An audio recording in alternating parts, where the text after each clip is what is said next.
is in our SNY studios. The search is over for the Jets. They have found a new head coach. They have also found a new Jets GM. But first, we're going to talk about their new head coach. Moments ago, Todd Bowles will reportedly be the next head coach of the New York Jets. The former Cardinal defensive coordinator had his second interview with the Jets today, and clearly Woody Johnson and company liked what they saw and heard. Bowles reportedly inked a 4-year deal with Gang Green to be their head man. And also, the Jets named Mike Maccagnan, formerly of the Houston Texans, their next general manager. Maccagnan will share team building duties with his head coach, but will have final say over the 53-man roster.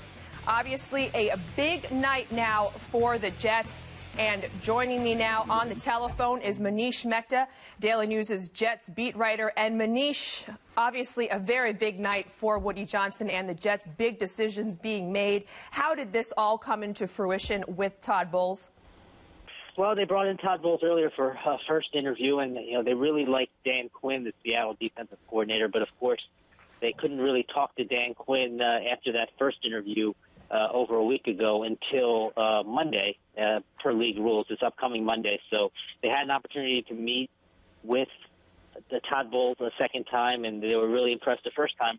And the second time, was really no different. They took him out to dinner today. They really made him an offer earlier in the day, and it looks like he's going to be the head coach, at least for the foreseeable future. And when you look at these two hires the Jets made, Todd Bowles and Mike Maccagnan, they really have Charlie Casserly's fingerprints all over it. He was the lead consultant, and he had hired Mike Maccagnan to be in the league as a scout with Washington 20-some years ago, and he had Todd Bowles as a player in Washington when Bowles was a defensive back and Casserly was the GM for Washington. So obviously a lot of Charlie Casserly influence in this decision-making process over the last 2 weeks.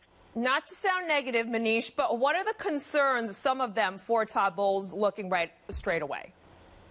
Well, he's a defensive-minded coach, and, I thought that they should probably go on the offensive side, but that doesn't matter too much if you have a strong offensive coordinator. Now, the next question, of course, is who will be Todd Bowles' offensive coordinator. I've been told it's going to be someone with a good deal of experience. A name that I had heard earlier in the day was Chan Gailey. We'll see who Bowles eventually picks, but that's going to be critical because the Jets already have a solid defense in place. You already know that Todd Bowles can coach defense, and this Arizona defense this past year was pretty lights out and really kept them, in the playoff race and kept them actually toward becoming a playoff team despite having really no quarterback after Carson Palmer got hurt. So you know that Todd Bowles can take care of the defense.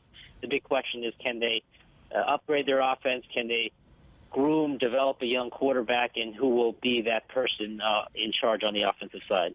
Now, Maccagnan was hired earlier in the evening. How much do you think he had to play in a role in getting Bowles hired right away, a few hours later? Well, he sat in on the second meeting. I think the Woody Johnson and the Jets brass had a good idea that they liked Todd Bowles. Of course, they would not hire a head coach until their general manager signed off on it. So did Maccagnan play a role? Absolutely, and he needs to feel comfortable with Todd Bowles because he's going to be working with Todd Bowles pretty closely here for the next several years, and that relationship is going to be pivotal, and that's what the Woody Johnson made clear the day after he fired Rex Ryan and John Idzik. How much do you think Todd Bowles will be involved in the offense? That's a good question. He's probably going to have, not any say in the play calling, obviously, but I'm sure he'll be in tune with the offense. And typically when you have defensive-minded head coaches, they do sit in on meetings and they do try to grasp as much as they can on the offensive side. So he is a first-time head coach. He is going to be learning on the fly to a certain degree, but it would certainly serve him well if he was in tune with the offensive side of the ball and, what their plans are moving forward. All right, Manish, thank you so much for your input, as always. All right, thanks, Michelle. Take care.